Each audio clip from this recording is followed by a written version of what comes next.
নমস্কার, রাইজিং বাংলায় আপনাদের সকলকে জানাই স্বাগত। রাইজিং বাংলার পক্ষ থেকে আপনাদের সবাইকে শুভ পঞ্চমীর শুভেচ্ছা। আপনারা দেখছেন 9টার প্রাইম টাইম, আর আপনাদের সাথে রয়েছে আমি মধুপ্রিয়া।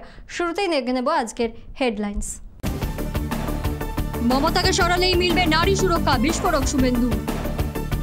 রাতভর ঠাকুর দেখায় আর চিন্তা নেই, চালু থাকছে মেট্রো পরিষেবা। সোশ্যাল মিডিয়ায় সেরাকে কুরুচিকর মন্তব্য, গ্রেফতার যুবক।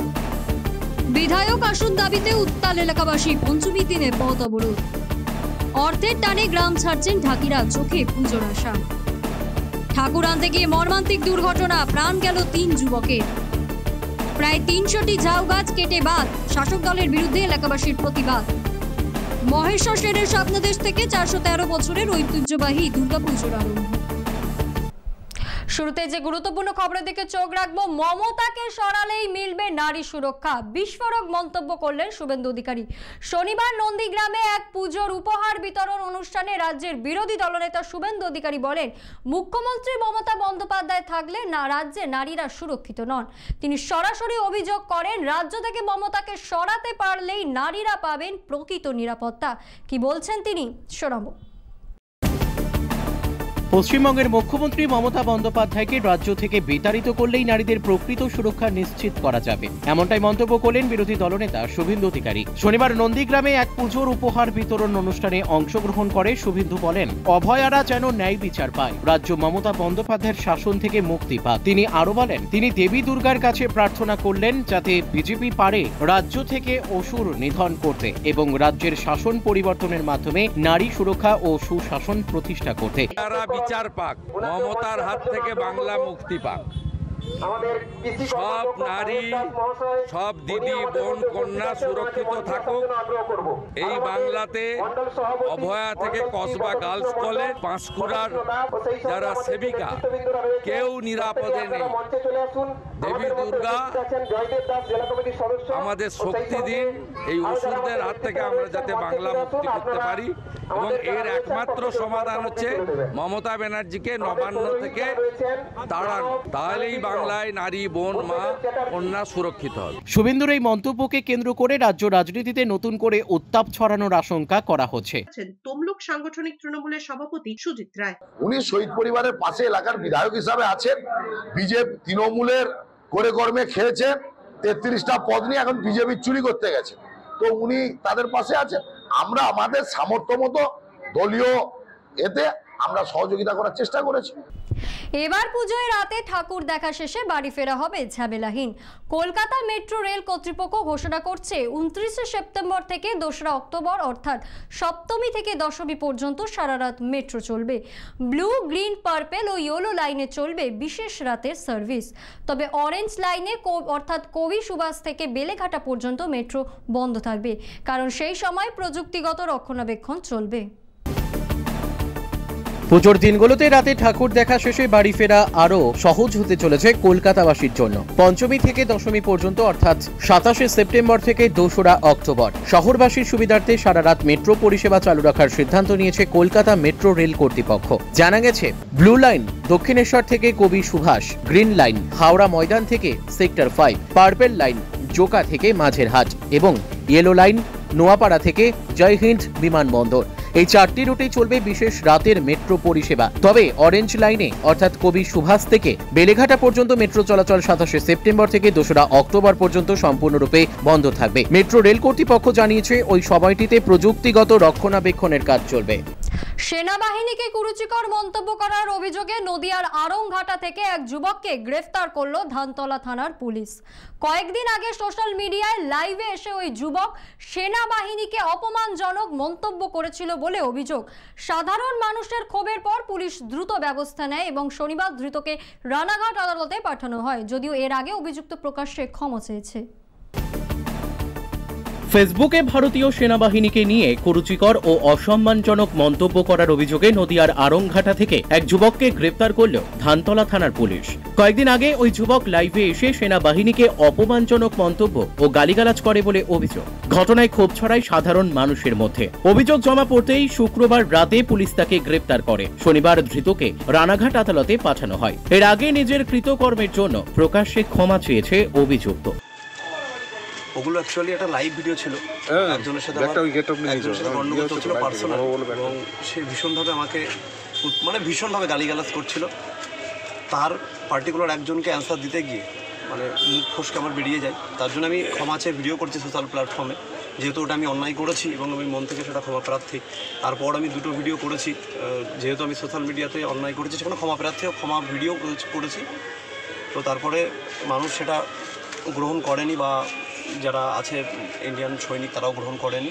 তো তারপর আমি ভেবেছি না, আমার আইনে যেটা আছে, আইন যেটা সাজা আমাকে দেবে আমি মাথা ভেবে নেব। শারদোৎসবের পঞ্চমীতেও ক্ষোভে ফেটে পড়লেন হাওড়ার লিলুয়ার বাসিন্দারা। জঞ্জাল সাফাই, খারাপ রাস্তা আর জল জমার অভিযোগে শনিবার মিরপাড়ায় টোটো চালক ও স্থানীয়রা পথ অবরোধ করেন। অবরোধকারীদের দাবি বিধায়ককে ঘটনাস্থলে আসতে হবে। অবশেষে পুলিশের আশ্বাসে অবরোধ ওঠে। শারদোৎসবের পঞ্চমীতেও বেহাল পুর পরিষেবা নিয়ে ক্ষোভ উগরে দিলেন হাওড়ার লিলুয়ার বাসিন্দারা। শনিবার মিরপাড়ায় টোটো চালক ও স্থানীয়রা জঞ্জাল সাফাই, খারাপ রাস্তা ও জল জমার অভিযোগে দীর্ঘক্ষণ পথ অবরোধ করেন। অবরোধের খবর পেয়ে ঘটনাস্থলে পৌঁছান বালি পৌরসভার ইঞ্জিনিয়ারেরা। তারা দ্রুত আবর্জনা পরিষ্কারের আশ্বাস দিলেও স্থানীয়রা বালির বিধায়ক রানা চ্যাটার্জিকে সেখানে উপস্থিত করার দাবি তোলেন। পরে পুলিশের আশ্বাসে অবরোধ ওঠে। বিধায়ক রানা চ্যাটার্জি এখানে আসুক। তারা বালি মিত্রদের লোক দোষে কি বললো? এদের বলা আর মোবাইলে বলা সমান। এরা গিয়ে বলবে যে স্যারকে বলেছি, কোনো স্যাংশন নেই, এখন হবে না, তারা কোনো রকম কোনো কিছু হবে না। বিধায়ককে এখানে চাই। তারা কোনো প্রতিশ্রুতি দিল না। প্রতিশ্রুতির কি মানে কি আছে? আজ পঞ্চমী আর হাওড়া স্টেশনে জমেছে ঢাকিদের ভিড়। রোজগারের আশায় গ্রাম ছেড়েছেন তারা, কিন্তু এবছর অতিবৃষ্টি ও বন্যার কারণে ঢাকিদের মনে আছে অনিশ্চয়তা। বুকিং ছাড়াই শহরে এসে উদ্যোক্তাদের সঙ্গে যোগাযোগ করে কাজ জোগাড় করতে হচ্ছে। তারপরও দুর্গাপুজোই তাদের জীবিকার মূল উৎস। আজ পঞ্চমী, হাওড়া স্টেশনে ভিড় জমিয়েছে চন্দ্রকোনা ও আশেপাশের গ্রামের ঢাকিরা। দুর্গাপুজোয় অর্থের আশায় প্রতি বছরই গ্রাম ছেড়ে শহরের দিকে পাড়ি দেন তারা। তবে এবছর রাজ্য জুড়ে অতিবৃষ্টি ও বন্যার কারণে অনিশ্চয়তা তৈরি হয়েছে।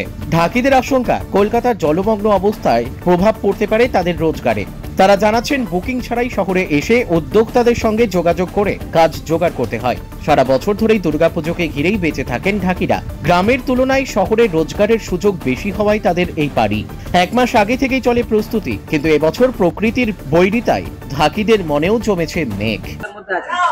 না, এবছর তো আমরা খুব চিন্তায় আছি, কারণ প্রতি বছর তো আমরা যাই, এটা থেকে তো আমাদের চলে, আমাদের রুটি রোজগার বা আমাদের ছেলে মেয়েদের সবকিছু সংসারী ভাবে এতে আমাদের ঢাকের উপরে বা বাজনার উপরে চলে।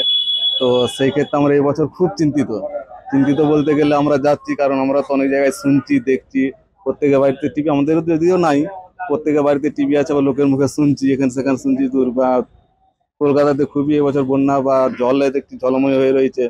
তো সেই ক্ষেত্রে আমরা এবছর খুবই চিন্তিত। আমাদের তো সবার তো আর বাঁধা নাই মন্দির, আমরা এইভাবেই যাই, সেখান থেকে গিয়ে আশা করি বিলি হয়ে যায়। অন্যান্য বছর তো বিলি হয়ে যায়, এবছর হবে কিনা এটা একটা আমাদের বিরাট চিন্তার বিষয়। শারদীয়ার আগমনী আবহে চন্দননগরে নেমে এলো শোকের ছায়া। ঠাকুর আনতে গিয়ে ভোর রাতে ঘটে গেল ভয়াবহ সড়ক দুর্ঘটনা। প্রাণ হারালেন শঙ্করবাটি পূজা কমিটির 3 যুবক।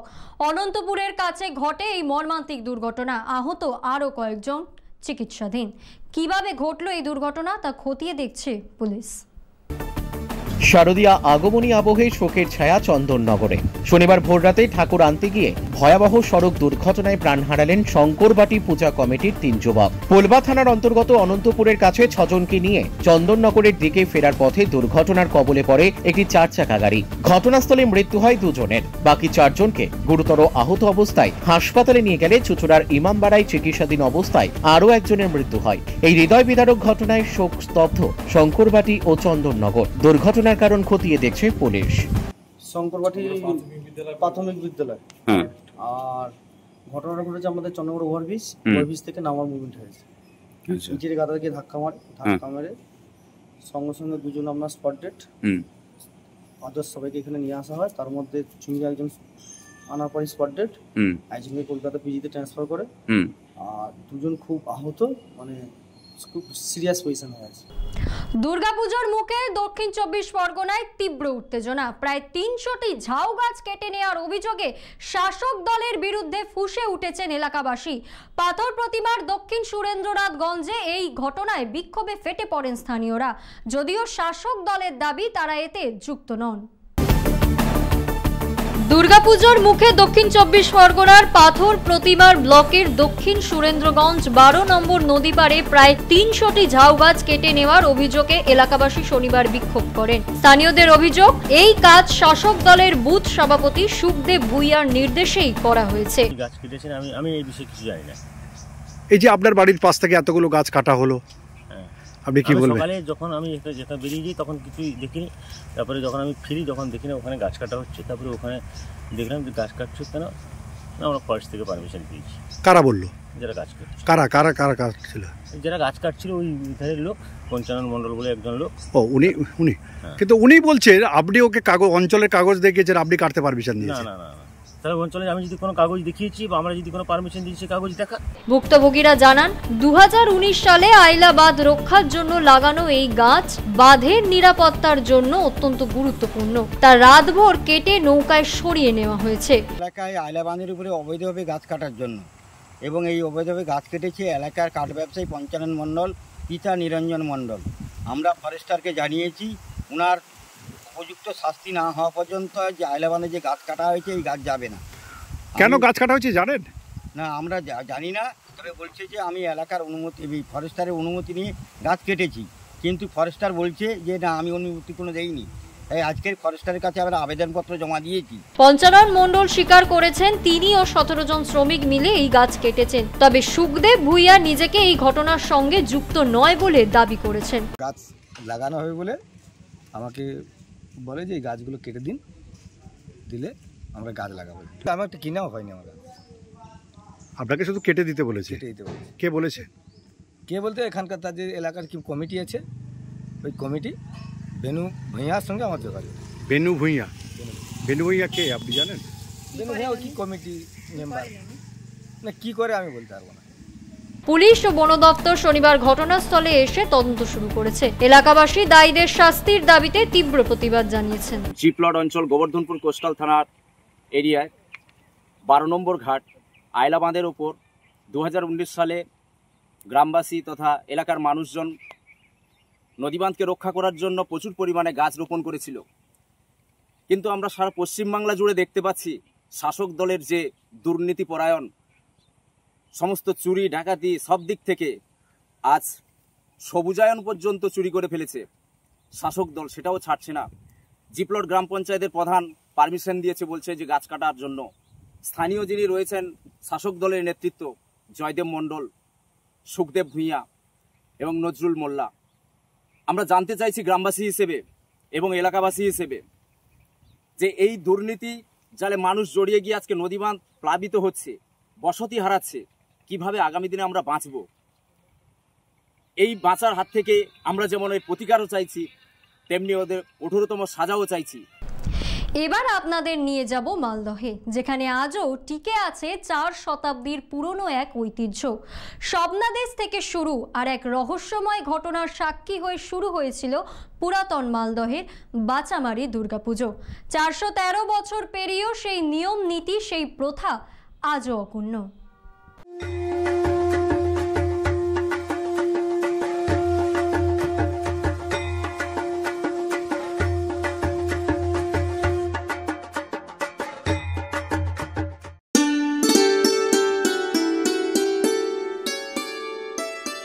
পুরাতন মালদহের বাচামারি এলাকায় এক ঐতিহাসিক দুর্গাপুজোর সূচনা হয়েছিল আজ থেকে 413 বছর আগে সেন পরিবারের হাত ধরে।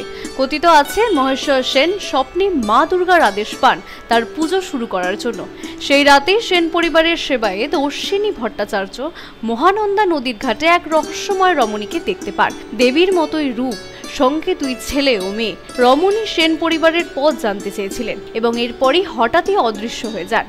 পরদিন সকালে জানা যায় কারোর আগমনী ঘটেনি, আর তখনই স্বপ্নাদেশ ও ঘাটের ঘটনার মিল দেখে সবাই চমকে ওঠেন। ছুটে যান সেই ঘাটে যেখানে পায়ে পড়ে থাকে পুষ্প, পত্র ও বলির খড়গ। এই ঘটনার পরই শুরু হয় সেন পরিবারের বাড়ির দুর্গাপুজো। প্রথমে ঘট পুজো, তারপরেই পট পুজো এবং পরবর্তীতে মূর্তি পুজোর প্রচলন হয়। বর্তমানে সেন পরিবারের কেউ না থাকলেও এই ঐতিহ্যবাহী পুজো চালিয়ে যাচ্ছেন দাশগুপ্ত পরিবারের 5টি পরিবার। আজও কৃষ্ণ নবমীতে হয় মায়ের বোধন। পুজোর প্রতিটি পর্যায়ে প্রথা মেনে চলে পুজো। প্রতিমা সাজানো হয় ঢাকের সাজে। পুরোহিত, ঢাকি, মৃৎশিল্পীরা সবাই বংশ পরম্পরায় যুক্ত। বিশেষ আকর্ষণ হলো বলি প্রথা। সপ্তমীতে ও সন্ধি পুজোয় বলি দেওয়া হয় ঘাটে পাওয়া সেই প্রাচীন খড়গ দিয়েই। নবমীতে হয় একাধিক রঙের পাঠা বলি। সপ্তমীর সকালে কলাবউকে স্টিলের পালকিতে করে স্নান করাতে নিয়ে যাওয়া হয় মহানন্দা নদীতে, যা দেখতে জড়ো হয় হাজারো মানুষ। আমাদের এটা আগে হচ্ছে সেনবাড়ির পুজো ছিল, বর্তমানে এটা দাশগুপ্ত পরিবার চালাচ্ছে। তো প্রথমে সেনবাড়ির যে কুলপুরোহিত ছিল, মানে নারায়ণ সেবা যিনি করতেন, তিনি একদিন ঘাটে স্নান করতে গেছেন, গিয়ে দেখছেন একজন খুব সুন্দরী মহিলা বাচ্চা টাচ্চা নিয়ে বসে আছে। তো উনি জিজ্ঞেস করছেন যে কার বাড়ি যাবে, উনি বলেছেন যে আমরা সেনবাড়িতে যাব।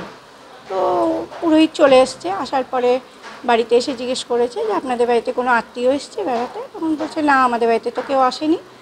তখন পুরোহিত চলে গেছে। তারপরে উনি ঘাটে গিয়ে, মানে পরিবারের যে প্রধান, তিনি ঘাটে গিয়ে দেখছে ঘাটে ওই কিছু বাসন রাখা, যেমন একটা দুটো পুষ্পপত্র, গাড়ু, পানের ডাবর, পান মশলার কৌটো, এগুলো।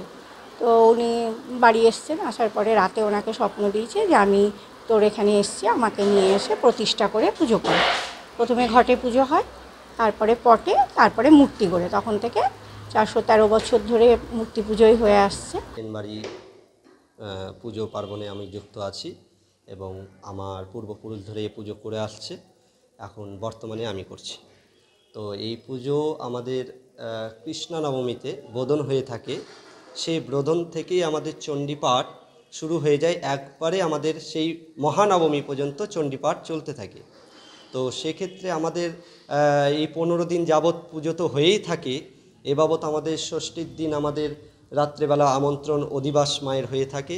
সপ্তমীর দিন সকালবেলা আমাদের মহানন্দা নদীর তীরে পালকিতে করে সেই আমাদের কলাবউকে স্নান, পুজো, পাঠ ইত্যাদি করে নিয়ে এসে মন্দিরে স্থাপন করা হয়। সেটা টাইম মতো আমাদের রীতিনীতি অনুযায়ী, এবং বারবেলা কালবেলা আমরা অনুরোধে সব কিছু দেখে শুনে একটা টাইম করে থাকি। আজকের মতো এই পর্যন্তই। ফিরে আসবো আগামী দিন ঠিক এই সময়। চোখ রাখুন রাইজিং বাংলার পর্দায়। দেখি বাংলার মুখ।